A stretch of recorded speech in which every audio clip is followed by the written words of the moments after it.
ضاقت عيناي شوقا ولطيبة ذرفت عشقا فأتيت إلى حبيبي فاهدأ يا قلب ورفقا صلي على محمد. السلام عليك يا رسول الله، السلام عليك يا حبيبي يا نبي الله.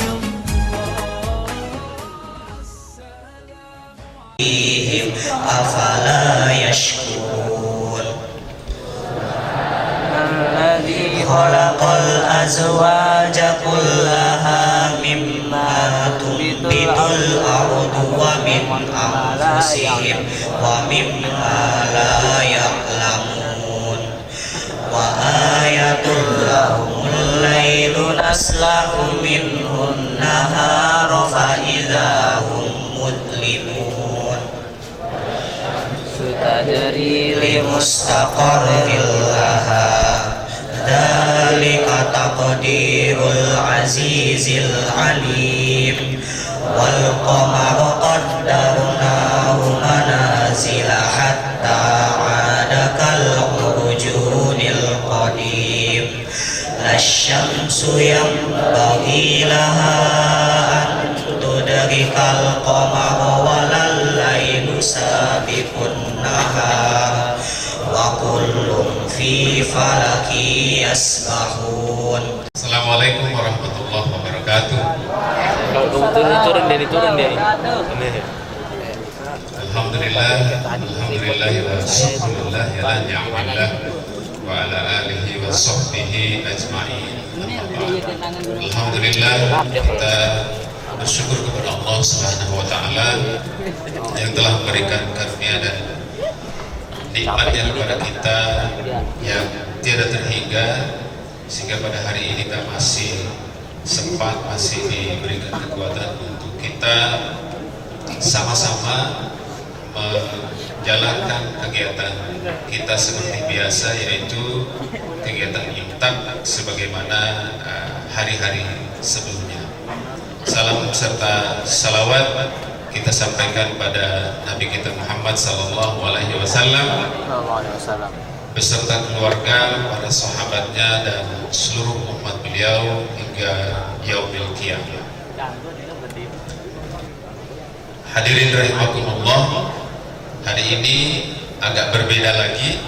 Kalau beberapa sesi imtak kita sebelumnya itu semuanya diisi oleh siswa dengan jenis kegiatannya itu syarhil Quran.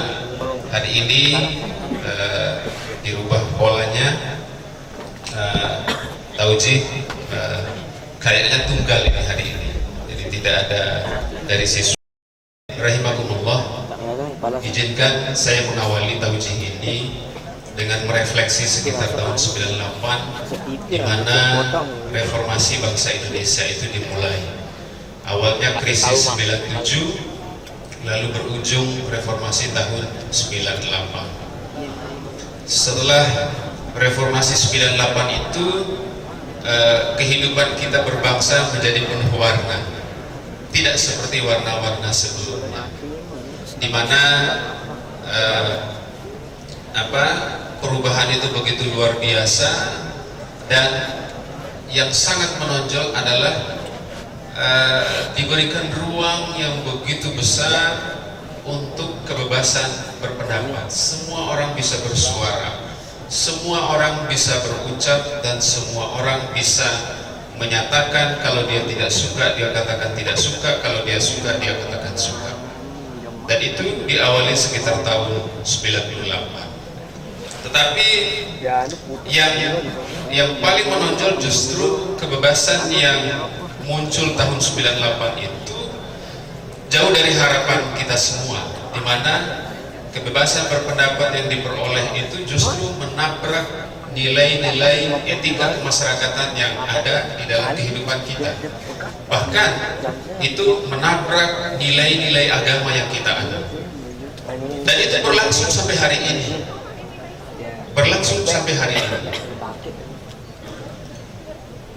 2004 yang lalu, berbagai wacana untuk mengurangi perang Islam itu begitu kuat. Ada isu penghapusan kolom agama di KTP, ada isu pelacuran dilegalkan. Ini mulainya di Jakarta semua, pelacuran dilegalkan. Kemudian ada lagi ungkapan orang yang berpuasa harus menghormati yang tidak puasa. Jadi keanehan-keanehan itu muncul. Keanehan-keanehan itu muncul. Nah, kemudian ada lagi permintaan TAP MPR yang mengatakan PKI sebagai organisasi terlarang itu harus dicabut. Nah, terakhir itu puncaknya kemarin itu yang Al-Maidah 51 itu.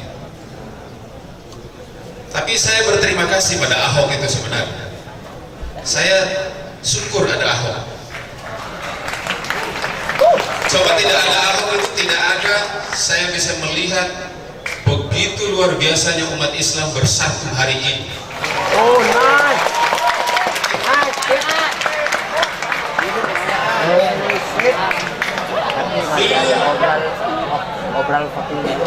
Dulu umat Islam itu Dulu umat Islam itu seperti daun yang kering. Itu mau diikat itu susah. Tapi sekarang sudah memperlihatkan watak aslinya, seperti daun dan ranting yang basah, dan begitu diikat begitu mudah dan bisa dibawa kemana-mana.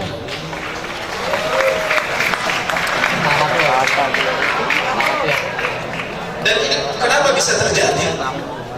Kenapa bisa terjadi penghinaan terhadap Islam itu? Itu yang lebih banyak disebabkan oleh faktor internal umat itu sendiri. Kita lihat yang pertama, faktor internal. Di antara kita umat ini sudah malas untuk mengkaji ilmu agama. Kayaknya kalau orang aktif di majelis-majelis taklim itu tidak keren.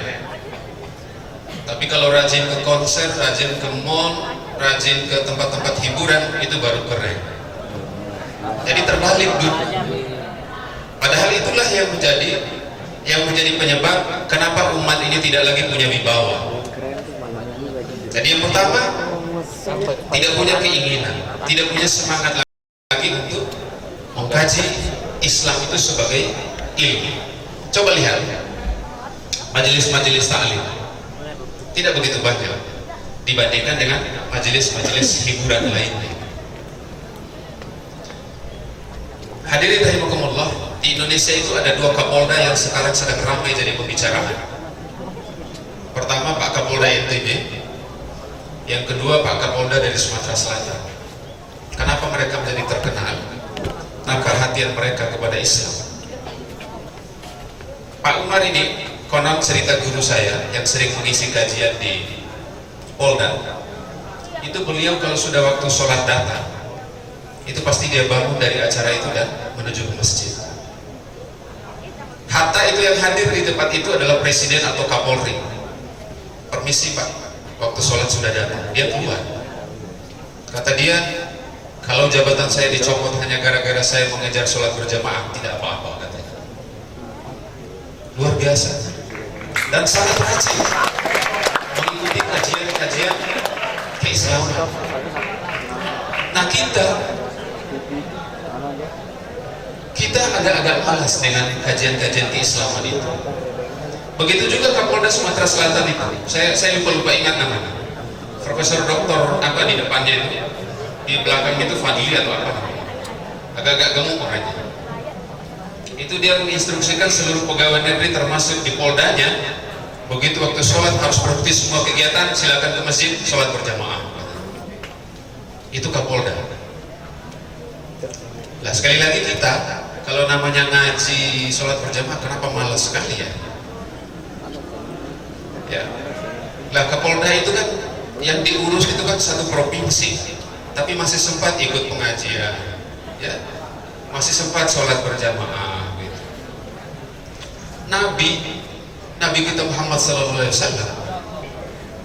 Istrinya berapa? 9. Istrinya 9. Sholat berjamaah tidak pernah ditinggalkan di masjid. Mengurus umat yang begitu banyak. Jadi panglima perang, menteri keuangannya pada waktu itu. Tapi ngaji tetap sama Jibril. Lah kita Kapolda bukan, Nabi bukan, istri cuma 1, tapi pengajian enggak, sholat berjamaah ke masjid enggak. Apa masalahnya dengan kita sekarang? Ya, apalagi anak-anak saya yang di sini, suami belum punya, istri belum punya. Kalau saya lihat sebagian wajah itu wajah-wajah jomblo. Sakit Pak. Mister Hani menyakitkan hati. Single saya. Tapi kok ngaji malas? Ya, ngaji malas. Sholat berjamaah malas. Ada apa dengan jiwa kita umat Islam hari ini? Kapolda bukan, Nabi bukan. Coba itu yang pertama. Karena keengganan kita untuk mengkaji Islam ini sebagai agama dan Islam ini sebagai ilmu. Yang kedua, rasa hormat kita pada ulama itu sudah kurang. Yang kita hormati sekarang orang-orang kaya, orang-orang yang punya uang, bukan orang yang punya ilmu. Bagaimana keberkahan itu mau turun? Padahal keberkahan itu ada pada para ulama, pada orang-orang yang berilmu. Makanya Islam tidak punya wibawa, karena kita tidak cinta pada ilmu, kita tidak cinta pada ulama. Yang ketiga, semangat untuk amar ma'ruf nahi munkar itu kayaknya sudah menjadi barang langka. Ya. Kita tidak berani. Padahal karakter umat Islam itu di dalam surat Al-Fat itu asyidda walal kufar ruhama ubainah. Tegas terhadap orang kafir dan berkasih sayang kepada sesama. Tegas di sini kata ulama tafsir bukan berarti begitu ada kafir langsung dibunuh, tidak. Tegas bahwa kita itu Islam, mereka bukan Islam, ya silakan masing-masing. Lakum dinukum waliya. Tidak usah saling memaksa. Dan inilah keadaan yang selalu diintip oleh musuh. Baik, saya lanjut. Mudah-mudahan bukan sabotase. Jadi kalau kami dulu suka isi kajian di mahasiswa di luar semangat, itu suka pinggah itu mati mendadak. Itu kita khawatirnya itu sabotase biasanya. Di zaman kita ngisi-ngisi di mahasiswa. Tapi insya Allah di sini tidak. Saya lanjut. Keadaan-keadaan itulah yang menjadi program utama bagi musuh-musuh Islam untuk mengintip kita. Mereka akan selalu mengintip di mana sisi lemahnya umat Islam itu. Ketika dia tahu sisi lemahnya, mereka menciptakan satu pintu masuk. Kalau mereka sudah tahu lemah kita, lalu pintu masuk mereka buat dan mereka bisa masuk untuk menghancurkan kita. Dan itulah yang harus kita waspadai. Tetapi kalau faktor di atas, faktor pelemah tadi, misalnya ilmu sudah kita sukai, kajian sudah kita sukai, ulama sudah kita hormati, ya, amar ma'ruf sudah menjadi bagian dari kegiatan kita, nahi munkar juga begitu. Insya Allah, ya, kehormatan umat itu pasti akan muncul. Saya teringat jadi kisah Khalifah Harun al-Rasyid. Itu di masa kepemimpinan Harun al-Rasyid itu salah satu penguasa Romawi itu terpaksa meminta damai kepada Khalifah Harun al-Rasyid karena dia tidak sanggup menghadapi dominasi kekuatan Islam di zaman itu. Waktu itu yang menjadi raja Romawi seorang perempuan namanya Reni. Ada yang namanya Reni di sini. Jadi sekitar tahun 181 Hijriah itu yang berkuasa di Romawi itu Raja Reni. Dan akibat kekalahannya, akibat kelemahannya, dan dia harus mengakui kekuasaan Khalifah Islam pada waktu itu, dan itu dipimpin oleh Khalifah Harun al-Rasyid. Dia harus membayar jizyah tiap tahun sebagai jaminan keamanan dari pemerintahan Muslim. Begitu. Tapi itu hanya berlangsung sekitar 6 tahun. Ketika Raja Reni itu meninggal dunia, lalu digantikan oleh raja berikutnya yang bernama Nakfur, laki-laki, ya, Nakfur. Jadi begitu Nakfur itu berkuasa, program pertama yang dilakukannya adalah berkirim surat kepada Khalifah Harun ar-Rasyid. Bunyi suratnya begini: kepada Raja Arab, katanya, kepada Raja Arab, penguasa di Romawi sebelumnya adalah seorang perempuan, dan dia memposisikan Anda sebagai seorang raja dan dirinya adalah seorang prajurit. Makanya dia mau membayar jizyah kepada Anda. Nah, sekarang rajanya sudah berganti. Rajanya sekarang bernama Nakfur, dan saya tidak akan mengirim lagi jizyah kepada Anda, dan saya minta kepada Anda supaya sejumlah jizyah yang dibayarkan oleh raja kami sebelumnya dikembalikan hari ini juga. Kalau tidak, itu berarti ada pedang di antara Anda dan kamu. Lah, membaca surat itu, tiba-tiba Harun ar-Rasyid merah mukanya, saking merahnya, dan para pengawalnya itu ketakutan melihat wajah khalifah yang begitu merahnya. Semua lari keluar, tidak ada yang berani di dekatnya. Kata khalifah, berikan aku kertas dan pena. Lalu ditulis surat itu oleh Khalifah Harun ar-Rasyid. Dimulai oleh Khalifah Harun ar-Rasyid, Bismillahirrahmanirrahim, kepada Nakfur anjing Romawi. Itu judul surat. Jadi dia pakai bismillah di atasnya itu Khalifah Harun itu. Bismillahirrahmanirrahim kepada Nakfur anjing Romawi. Lalu dia hanya terdiri dari 4 kalimat.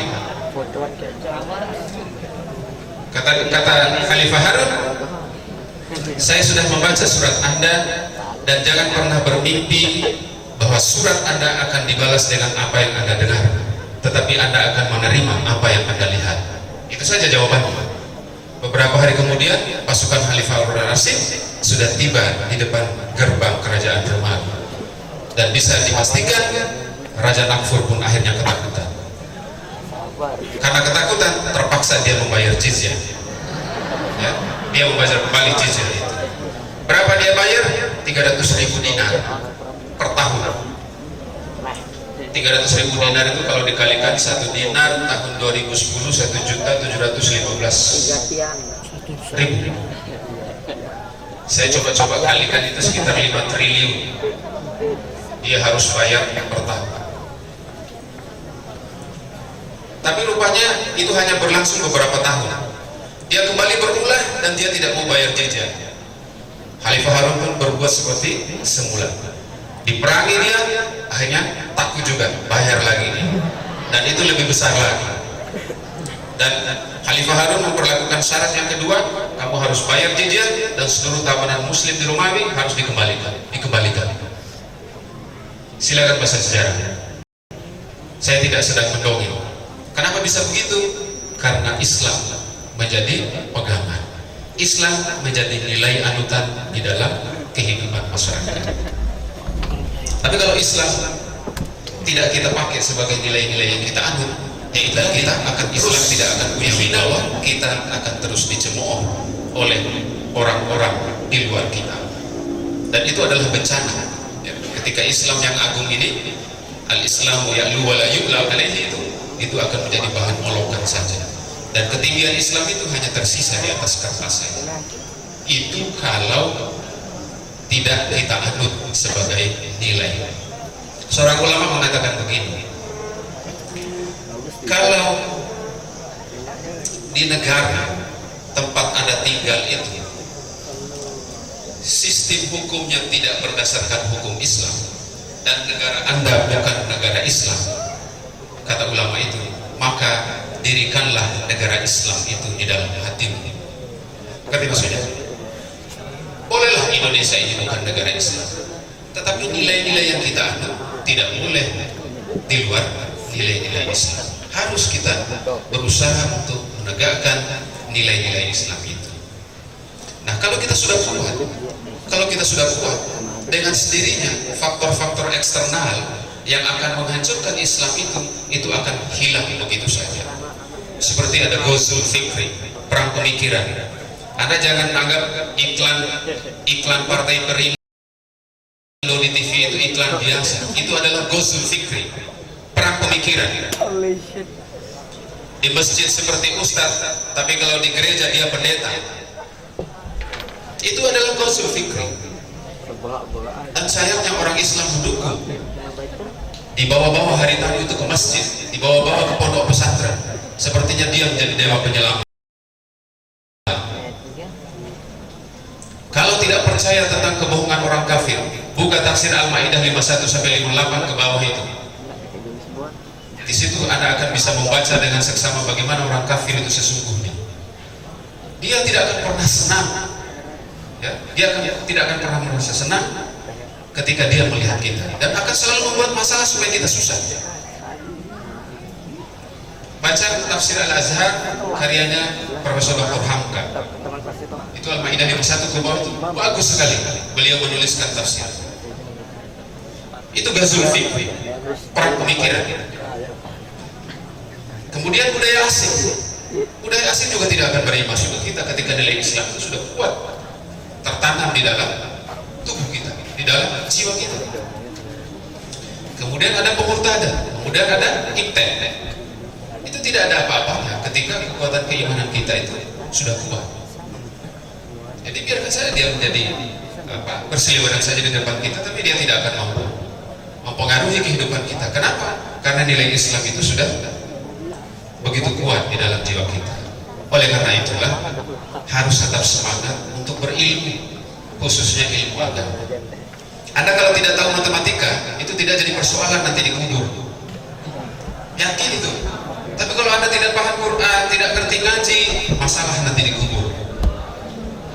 Termasuk nilai bahasa Inggris ada 5, tidak masalah nanti dikubur.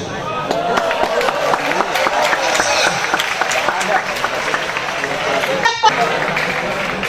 Ya, jadi kalau mendapat 5 bahasa Inggris, 5 matematika, ya biasalah itu. Kan bukan kiamat. Kalau Anda bisa ngaji, tidak bisa sholat, itu bahaya dikubur nanti. Ya, itu jadi persoalan. Ya. Makanya kalau Anda dapat 5 nilai bahasa Inggris, pernah gak saya marah? Masalahnya kan tadi tanya dikubur kok. Biasa aja. Ya kalau 5 nanti direvisi lagi, Anda belajar lagi. Tapi karena syarat itu menjadi syarat itu lulus, ya harus bagus nilainya. Harus bagus. Masalahnya kita masih hidup soalnya. Kecuali kita sudah mati, ya nggak butuh nilai. Nah, jadi tetap semangat untuk berilmu. Jadi ilmu itu wajib. Kenapa dia wajib? Karena dia menjadi syarat untuk kesempurnaan ibadah kita, khususnya ilmu agama. Ya Ustaz saya sudah mengajarkan ala yatimul wajib illa bihi fa huwa wajib. Kan begitu kaidahnya. Saya bisa terjemahkan. Ala yatimul wajib illa bihi fa huwa wajib. Kan itu kaidah usulnya. Apa-apa yang sesuatu perkara keikutsertaan perkara yang lain itu menjadi sempurna pelaksanaannya, maka perkara yang lain itu menjadi wajib adanya. Bingung kan? Bingung. Saya kasih contoh saja.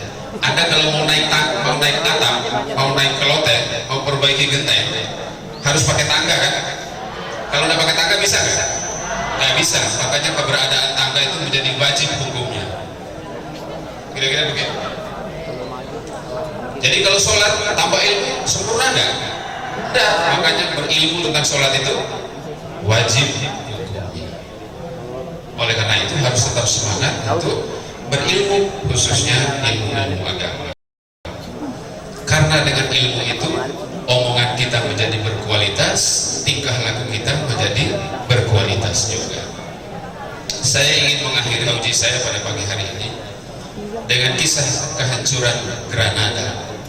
Beberapa hari yang lalu saya baca sejarah tentang kehancuran Granada itu. Ternyata kehancuran Granada yang begitu hebat sekian abad itu berawal dari sebuah ocehan saja. Di bagian awal tadi saya katakan bahwa orang di luar Islam itu selalu mengintip kita, selalu menunggu timing, selalu mencari celah kapan kita akan dihancurkan. Dan itulah yang dilakukan oleh Raja Ferdinand waktu itu ketika ingin menghancurkan Granada yang begitu kuat itu. Apa dilakukan oleh Raja Ferdinand pada waktu itu, dia mengutus mata-mata. Untuk apa mata-mata itu? Untuk mengecek kira-kira timingnya pas nggak kalau sekarang kita hancurkan Granada. Lalu dia mengutus mata-mata. Masuklah mata-mata itu ke tengah masyarakat Granada. Waktu itu pertama kali ditemui oleh mata-mata itu adalah seorang anak kecil. Dia sedang menangis waktu itu. Ditanya oleh sang mata-mata, "Nak, kenapa kamu menangis?" "Iya, tadi saya meluncurkan panah saya dan panah saya itu meleset dari sasarannya," katanya. "Jadi saya tembakkan panah saya dan panah saya itu meleset." Kata mata-mata, "Lah kenapa harus menangis? Kan bisa dicoba lagi, siapa tahu percobaan kedua panah Anda kena." Apa jawaban anak itu? "Saya bisa saja mencoba untuk kedua kalinya, tapi itu juga belum tentu. Kalau musuh tidak memberikan kesempatan kepada saya untuk menembakkan panah saya itu untuk kedua kalinya." Lalu dia pulang ke Raja Ferdinand. "Jangan diserang Granada sekarang. Anak kecil saja begitu bahasanya, apalagi orang tuanya," katanya. "Jangan diserang." Coba lihat dari ocehan. Nah, sekian tahun kemudian mata-mata itu masuk lagi ke Granada. Yang dia lihat seorang anak muda sedang menangis. Didekati lagi sama dia. "Wahai anak muda, kok sedih sekali rasanya? Apa yang membuat engkau menangis?" "Kekasih saya meninggal." Kata dia sama Raja Ferdinand, "Sekarang saatnya kita serang Granada." Kenapa? Orang-orang mudanya sedang sibuk dengan persoalan cinta. Dan benar, Granada pun terhapus dari sejarah kejayaan Islam. Kenapa? Berawal dari ocehan tadi itu. Oleh karena itulah, kalau kita punya ilmu agama yang kuat, pemahaman agama kita yang kuat, ocehan dan tingkah laku kita pasti bermutu. Pasti bermutu. Ketika dia bermutu, itulah yang namanya giroh, ya, giroh, rasa cemburu kita kepada agama. Kata Hamka, siapa yang tidak punya rasa cemburu terhadap agamanya dan dia tidak tersinggung ketika agamanya dihina orang, maka suruh dia buka bajunya, ganti baju itu dengan kain kafan, karena dia sudah mati. Assalamualaikum warahmatullahi wabarakatuh.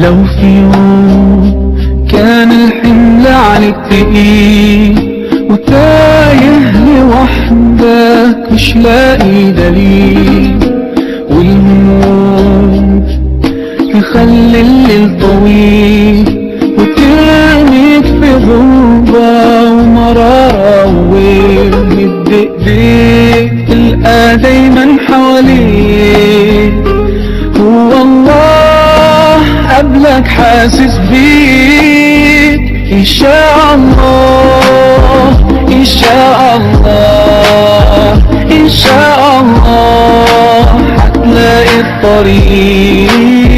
إن شاء الله إن شاء الله إن شاء الله هتلاقي الطريق.